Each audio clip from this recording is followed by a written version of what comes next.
Hey guys, Combat Saturday. The return of Combat Saturday. Being sick and injured really sucks. And recently, unfortunately, I've been both. Okay, so I'm coming out of it now and back in action. So it feels good.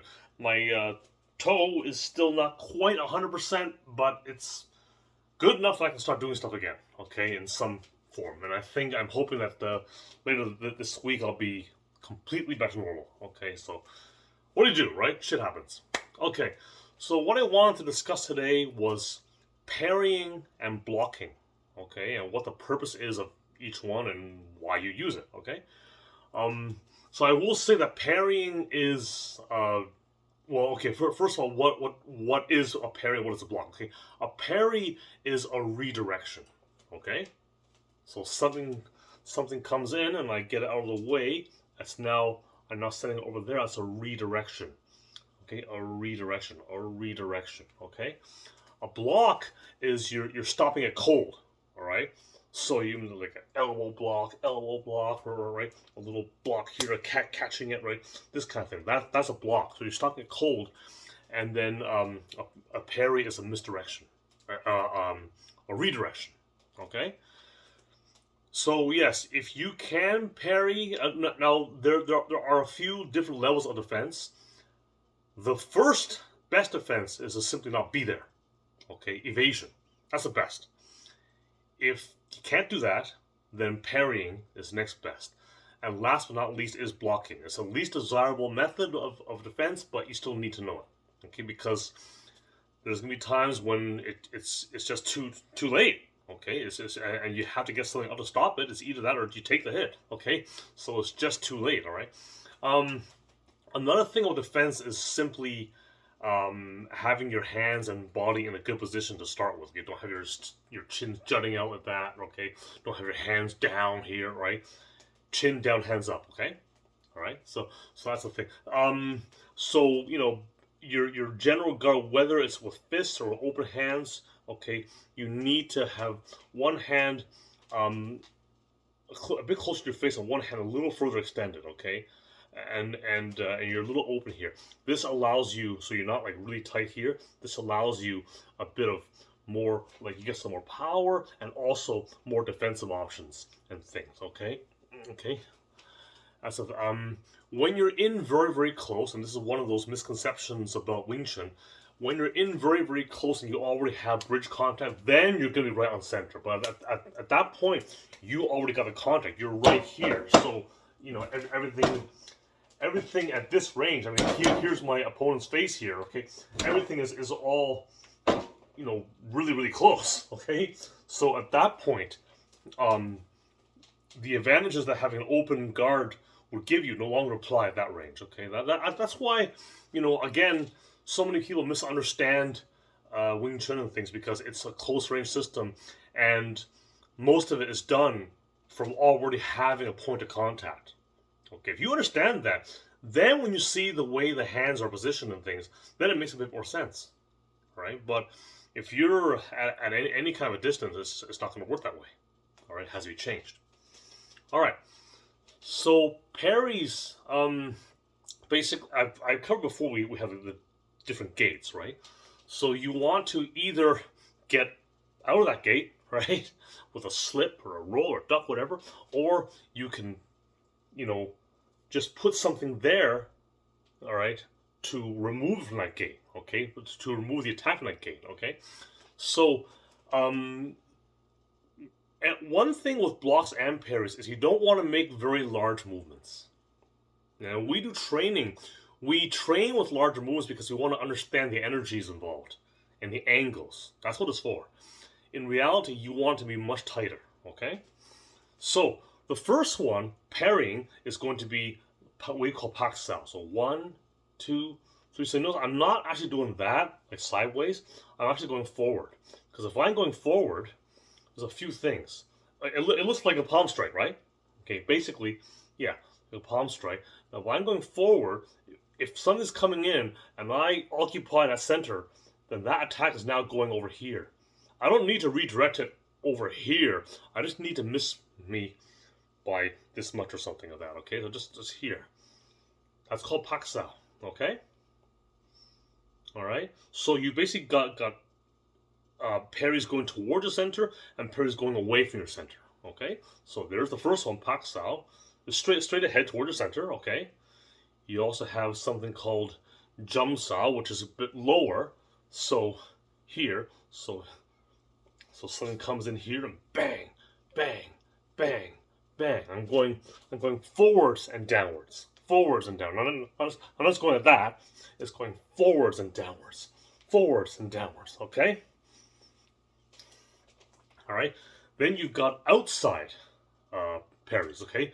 This is called busao. You also have like a high gansao, but I mean, we're just going to do a few basic ones. Okay. So outside, boom. I'm basically doing one towards the inside and high, and one towards the inside low, and then one towards the outside high and the outside low. Okay, so busao. Now, busao more often than not is combined with a hit. So there's a parry and boom. Okay, but it's not actually just going straight. It's actually arcing a little bit. Arcing. Okay, so so I parry out of the way and I strike at the same time. Okay, all right, and then I have the low gansao, which is like here, and this is just and again I can do with a strike as well.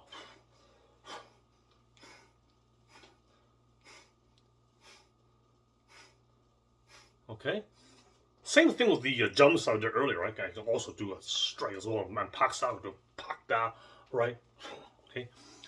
And so that's one of the trademarks of the Wing Chun system is the combination attack and defense. Okay.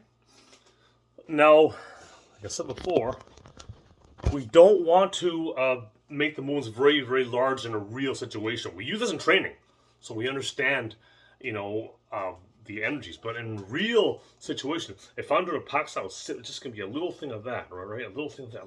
A jump cell might only be like this. It might just be like that. A little thing of that. Right? And then just a little movement, and then I can counter, right? This kind of thing. It'll be a smaller movement, okay? But in training, we do this large one so we get the right feeling, get the whole body into it, okay?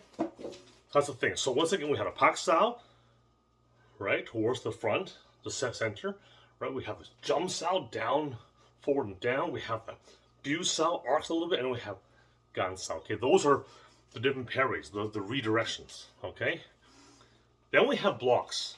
All right. Now blocking, it's also called a catch. So rather than extending out, I'm simply putting my hand out here, and just like stopping a punch. Okay. So just like stopping it, just catching it, okay?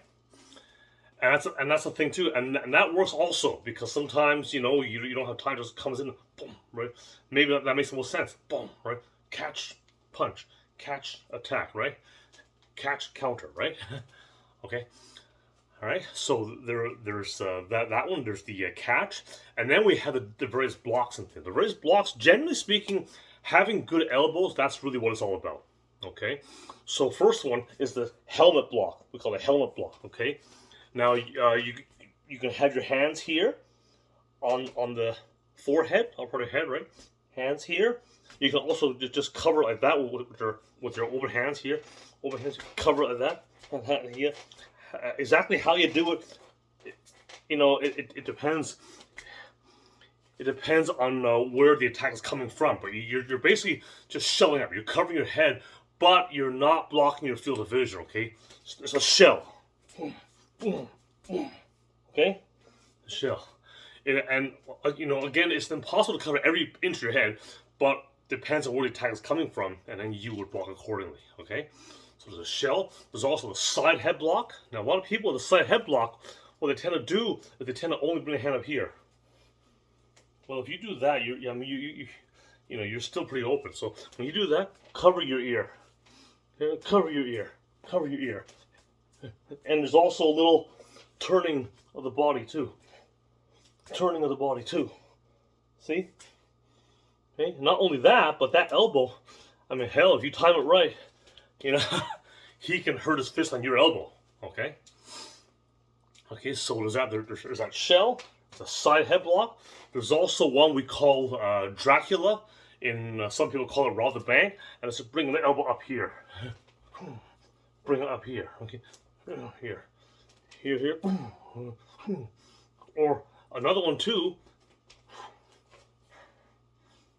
That's why having good elbows helps with that, because elbow is a strike, but it's also natural built-in blocks too. All right. So having good elbows is really the key to this. Okay. So you got that one, you got that one, you got that one. Okay. You also have a cross block as well. All right. So just thinking X, right? Yeah. Archie Moore and George Foreman used to do that a lot, actually. You know, this cross block, right?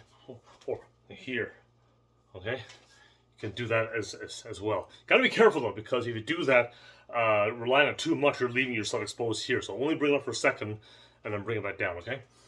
Okay, so we got that, and then we also have the body blocks for the elbow too. So here, if someone's trying to do a body shot here, right?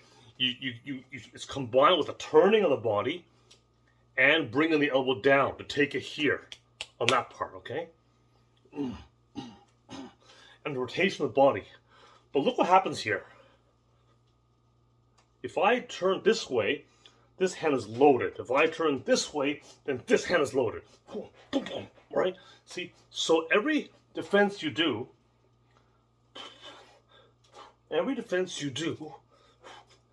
prepares you for a counterattack, okay? And that's the thing. So that's the way you always have to think about it, okay? So there's your parries and blocks, okay? So we have that pak sao, quick review. We had a pak sao, straight ahead. We have the jump sao, forwards and downwards. We have the bu sao, outwards and forwards. And we have the gan sao, lower. Then we have the shell, all right? Shell, it's all good, okay? Then we have a side head block. We have the rob the bank. We have the cross block, and we have the elbow blocks, okay? And then another one too is the leg block, right? And this is towards like round kicks and things. If someone's kicking straight, you're better off using a gan sao, right? Like it could be like a jump sao, a gan sao. That would make more sense. If someone is doing like a a round kick, then you bring the leg up, bring the feet up. But make sure that the leg is inside your elbow. And that's one of the things. If it's outside your elbow, this really doesn't work well. And, your structure really sucks this way. Okay, so have it inside. So you can change the angle, right? And again, from here, right? And you want your foot to be angled out. You can't see my foot that well, but hold on. You want your foot to be angled out a little bit, okay? And that's my toe that I hurt. So my balance is still not quite there, but it's getting there, okay? And that's the way you want to do it. So you can take that, okay? Another thing you can do if someone is doing roundhouse kicks, and this is that you can just actually step into it and just take it in your leg. That's another way of doing it too, okay? It's not the greatest thing to do, but you'll be stable, you'll be on both legs, and you'll be in closer. And the closer you get to someone and their kicks and their kick, you're inside their arc of power.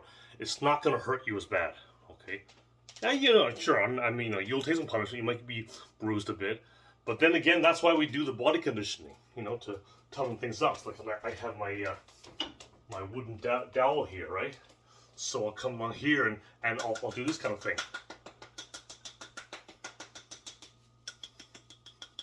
Right? So you get used to taking hits and things, and so if you do get hit, it's not so bad. All right. Okay, so that's Combat Saturday for this week. I'm going to go to Kingston today to attend a seminar that my friend Nick is running. Nick Drosos. Looking forward to that. And I might make some videos with him when I'm there. Okay? Yeah, but in the meantime, you have any questions, let me know. And incorporate these things. Nice to be back in action. And I'll see you guys soon.